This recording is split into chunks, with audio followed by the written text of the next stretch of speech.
Tornaroli es investigador senior del Centro de Estudios Distributivos Laborales y Sociales de la Universidad Nacional de La Plata. Y la cuestión tiene que ver con el tema de los números de la pobreza y con el impacto que provocó la aparición de la UCA, después de casi 4 años de silencio, planteando que hay un 57% de pobres en la República Argentina. Leopoldo, buen día, ¿cómo le va? Hola, buen día. Un gusto, gracias por compartir este tramo de la mañana con nosotros. No, por favor, gracias por llamarme. Bueno, cuéntenos cómo se trabaja sobre esto, cómo se establecen estos números y qué validez tiene esta presentación que hizo la UCA al respecto de el nivel de pobreza en la República Argentina. Bueno, la pobreza lo que se hace es una medición, ¿no? Esa medición se hace a través de comparar el ingreso de los hogares con una línea de pobreza, y esa línea de pobreza, su valor en pesos, se determina a partir de establecer unos requisitos calóricos. O sea, ya a partir de ahí se determinan qué alimentos deben consumir los hogares, y después un gasto también en bienes y servicios no alimentarios, que es lo que hace INDEC 2 veces al año, ¿no? El trabajo de la UCA es similar al del INDEC en ese sentido. Tiene también una encuesta que realiza únicamente un trimestre al año, en el tercero. El INDEC lo realiza durante todo el año. O sea, la encuesta del INDEC se hace durante todos los meses, durante todo el año, agrupando la información de 6 meses, o sea, 2 veces al año, la pobreza semestral.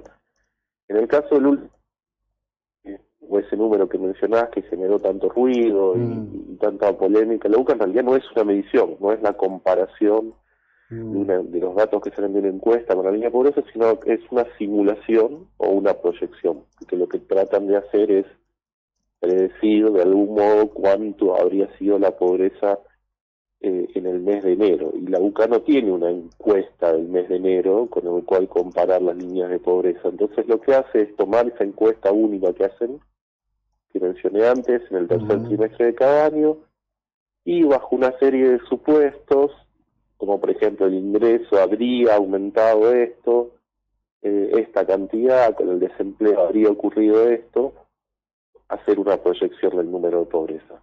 Eso no es una medición, o sea que no es comparable con una medición de pobreza. Los supuestos que tienen obviamente no van a ser exactos respecto a lo que ocurra en la realidad, con lo cual ahí tenés una fuente de error adicional, con lo cual es un número que obviamente es un ejercicio interesante si querés, pero que uno no lo podría tomar al pie de la letra como la pobreza que hubo efectivamente en el mes de enero, ¿no? Claro, claro. Lo que ocurre es que todo eso, así como pasó en su momento, cuando previo a la elección en donde se disputaba la presidencia entre Macri y Fernández, se publicó un número, y esto provoca grandes titulares y provoca un run de medios durante 24 o 48 horas, impacta en el conocimiento general, ¿no? Eh, Estamos con una pobreza, voy a usar un término en este caso detestable, pero el único que encuentro, establecida, digamos, desde la gran crisis de la caída de la convertibilidad en la Argentina. Sí, sí, sí. A ver, sobre el primer comentario que haces, efectivamente hay con cada publicación de la UCA mucha confusión, ¿no? Porque yo no sé si falta un poco de énfasis en las gacetillas que ellos distribuyen, en decir que lo que están publicando no es un número comparable con lo que realiza INDEC, o si hay una falta de cuidado en el periodismo que toma este número y lo amplifica tanto, ¿no? Pero ciertamente el número de UCA no es comparable con el INDEC. Por ejemplo, para el tercer trimestre del año pasado, UCA tiene una pobreza 6 puntos mayores que la de INDEC. Entonces, aún si los supuestos de UCA fueran ciertos, ese 57% se convertiría en algo más parecido a un 50 o un 51% en la medición de INDEC.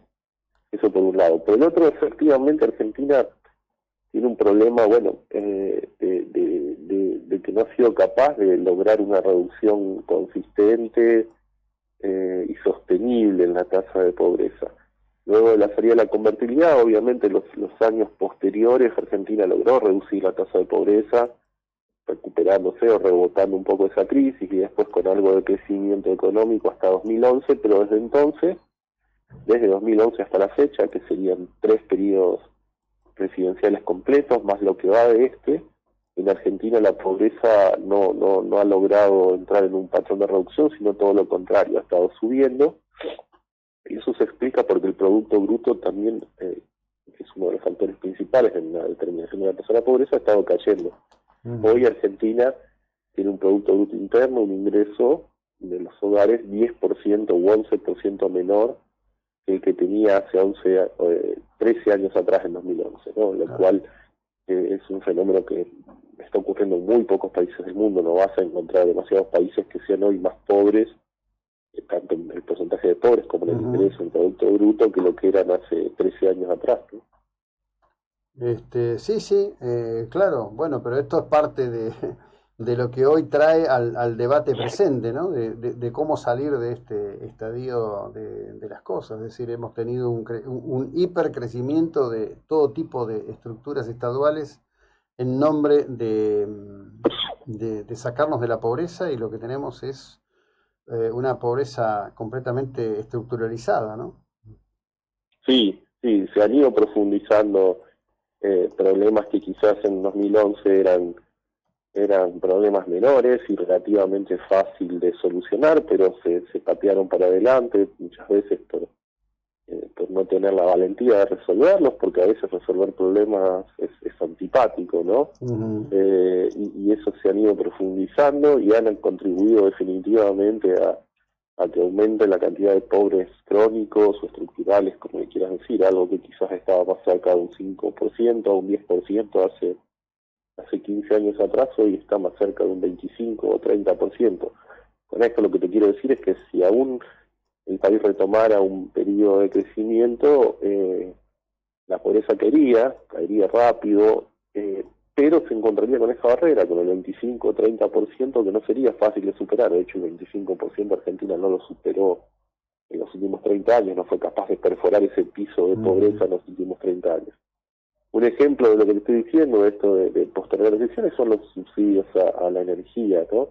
En 2011 ya se veía que era un problema por la cantidad de recursos que consumía el Estado, y haber ajustado o al solucionar ese problema no era algo tan difícil en la medida que el subsidio todavía no era tan grande. No se tomó esa decisión y llegamos ahora a una situación donde resolver el problema supone obviamente un golpe muy fuerte, un impacto muy fuerte para los hogares, porque la suba que va a haber en los precios de la energía va a ser muy alta, porque se acumuló un desvío respecto a los costos tan enormes en estos años que hace difícil implementarlo ahora, ¿no? Corregirlo ahora. Sí, lo que ocurre es que, bueno, digamos, para que eso ocurra tiene que haber un proceso virtuoso en donde, por empezar, tengamos estabilidad monetaria, algún un marco de referencia estable, ¿no? Que permita verdaderamente, digamos, que el dinero te rinda, en definitiva, que ha sido parte de lo que ocurrió en este tiempo. Se nos pulverizó la capacidad de resolver con el dinero que recibimos las cuestiones básicas, ¿no? Sí. Desde el punto de vista macroeconómico, Argentina no logra estabilizarse, no logra entrar en un periodo de normalización del funcionamiento de la economía. Es casi imposible que el resto de las cosas funcionen bien. En el último periodo de gobierno se hacía, por ejemplo, mucha referencia a que el empleo no había caído, a que el empleo estaba aumentando, que el desempleo era bajo, y aún así la pobreza seguía creciendo. Bueno, y la razón es lo que vos sugerís, lo mencionás en tu reflexión, que se pulverizó el poder adquisitivo de los ingresos de los hogares, ¿no? Cada vez se alcanzaba para menos, y de hecho gran parte de la explicación de ese aumento del empleo es que los hogares necesitaban enviar a nuevos miembros del hogar al mercado laboral, a alguien que quizás antes no hubiera trabajado en una situación normal, necesitaba participar del mercado laboral para complementar los ingresos de los hogares, que de otro modo tenían un poder adquisitivo cada vez menor. Sí, bueno, es todo un círculo no virtuoso lo que nos está aconteciendo. Encima nos pasa esto de que se hacen utilizaciones, yo diría, poco serias. En realidad yo creo que tienen motivaciones políticas, pero no es el motivo de la conversación contigo, muy poco serias al respecto de las situaciones que atravesamos, ¿no? Como si con lo que ocurre verdaderamente no fuera más que suficiente. Sí, claro, es una situación lo suficientemente dramática, el aumento de la pobreza en Argentina, porque de hecho la pobreza está aumentando ahora, como para además plantear números que la verdad es que son incomprobables además, porque tanto INDEC como la UCA o como cualquier otro organismo que haga estas mediciones, nunca va a saber cuánto fue la pobreza. El INDEC no publica la pobreza mes a mes, entonces no vamos a saber si efectivamente fue 50, 55, 57 o 60, con lo cual es un número que va a quedar ahí, no se va a poder comprobar, no hay ningún chequeo al respecto, ¿no? Sí, yo espero que la aparición del artículo que se publicó en Seúl y lo que estamos conversando aquí, lo que están haciendo otros, a mí me parece que tiene que haber un proceso de reflexión en los medios, ¿no? Sobre todo esto, sobre cómo se titula, cómo se ubica. Me parece que quedó una visión muy adocenada de jugar esto políticamente desde los años del gobierno de Menem y se utiliza todo el tiempo, ¿no? Y no nos hace bien porque nos mete en una ficción, ¿no? No en un marco real para poder pensar lo que efectivamente nos ocurre. Eh, Sí, además quedó obviamente un poco la marca de los años estos en que el INDEC fue intervenido y que no claro. eran creíbles sus mediciones, y eso le dio lugar a otras mediciones y demás. Yo creo que el trabajo o el reporte que hace UCA es interesante en las dimensiones que no tienen que ver con la pobreza. La encuesta Ujú. de UCA permite medir otras cosas también, y en el reporte a veces ellos incluyen esas otras cosas, pero lamentablemente la parte que toman casi siempre los medios para reportar es el número de pobreza, Sí, que en realidad no agrega información y de hecho confunde, porque ahora el INDEC sí es creíble y el número de pobreza oficial lo tenemos eh, un par de veces al año actualizado, con lo cual no sería necesario recurrir a otra fuente, ¿no?